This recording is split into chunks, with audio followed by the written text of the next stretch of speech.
different to his erratic behavior, his obvious mental decline, his history as a convicted felon. Please do not hand our fates over to the likes of Trump, who knows nothing about us, who has shown deep contempt for us, a predator found liable for sexual abuse. All of this while we pick apart Kamala's answers from interviews that he doesn't even have the courage to do, y'all. Because a vote for him is a vote against us, against our health, against our worth.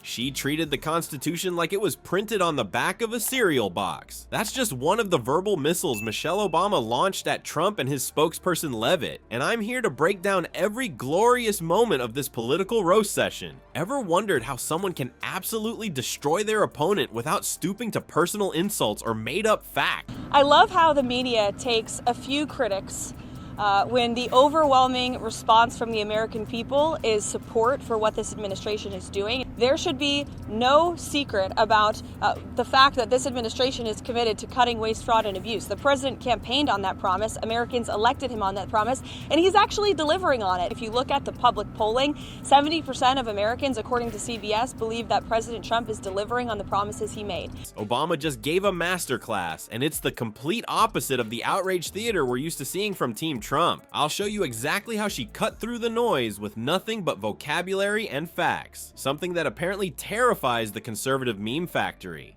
Before we move on, I'd like to ask you a small favor. If you appreciate this content, please take a second to like this video and subscribe to the channel. Over 98% of you watch the videos without subscribing. It costs you nothing, but it makes a huge difference to us. So, did you click the subscribe button?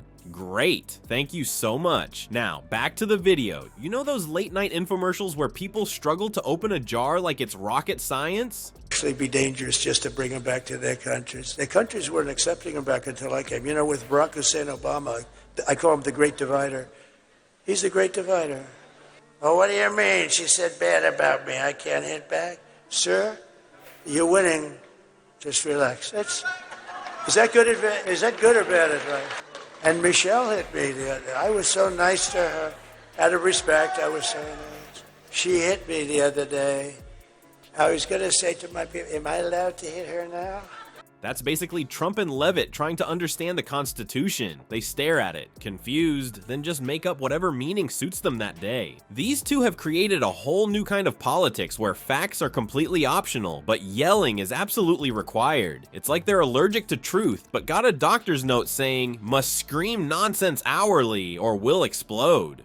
Normal politicians might use evidence and complete sentences, but Team Trump prefers what we could call the conservative meme factory approach. Just throw out catchphrases and hope nobody asks questions. Remember when Trump was president, Michelle Obama called it exactly what it was, a Wi-Fi enabled circus. The ringmaster would tweet at 3 a.m., the clowns would rush out to explain what he actually meant, and everyone pretended alternative facts was a real thing and not just a fancy way of saying lies. And Leavitt? She's like a human bumper sticker machine.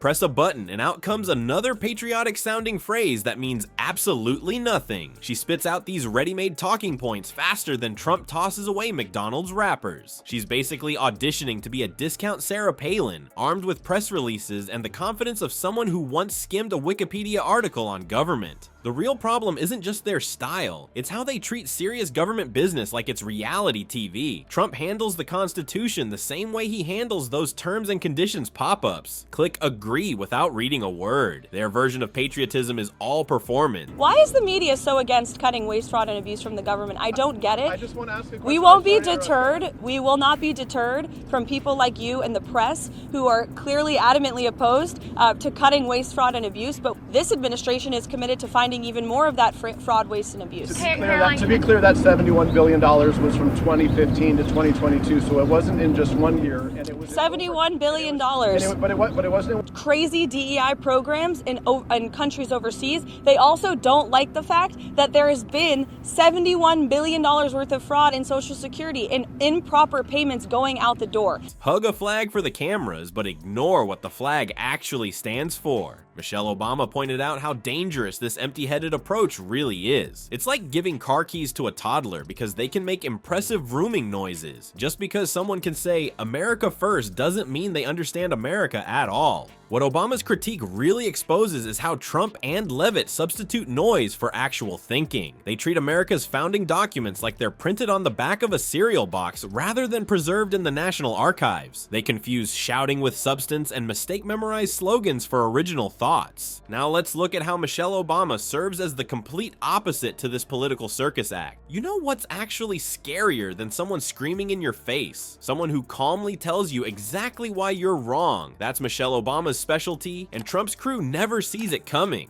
While Trump and his spokesperson Leavitt are out there yelling like they're trying to order at a drive-thru with a broken speaker, Michelle's over here using complete sentences and this weird thing called thinking before speaking. It's like watching someone bring a dictionary to a shouting match. Trump relies on catchphrases and volume control. Michelle shows how much more devastating actual intelligence can be. She doesn't need to raise her voice because her words are heavy enough on their own. Her signature calm isn't weakness. It's the confidence of someone who knows their facts are right. It's like watching a chess player smile at someone who's frantically playing tic-tac-toe. When Michelle criticizes, she doesn't just throw insults. She takes apart bad politics with the precision of a surgeon removing a tumor. She points at the specific damage done by all this empty-headed nonsense. Trump and Leavitt are out there playing political mad libs while Michelle's writing a detailed diagnosis. The thing about Michelle Obama is that when she talks about responsibility and leadership, she's not just reading someone else's words off a screen. She's speaking from 8 years of actually doing the job. She lived in that house. She knows what the buttons do.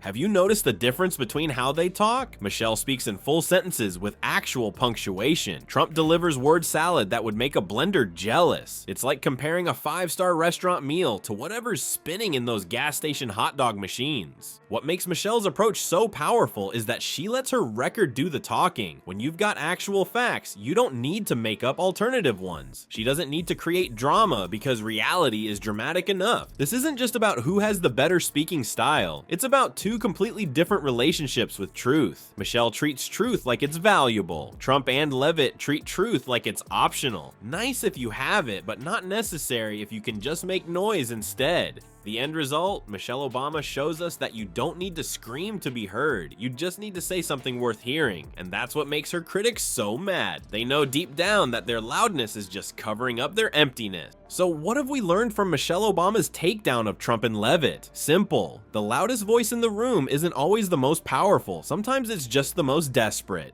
In this weird world of political screaming matches, Obama brings actual chess pieces to a game where everyone else is playing rock, paper, scissors. She doesn't need to yell because her words actually make sense. As the source perfectly put it, Michelle Obama is a one-woman resistance movement wearing pearls of power suit and an expression that says, "I've had enough of these nonsense auditions for dictatorship." Maybe people who shout just don't have anything worth hearing.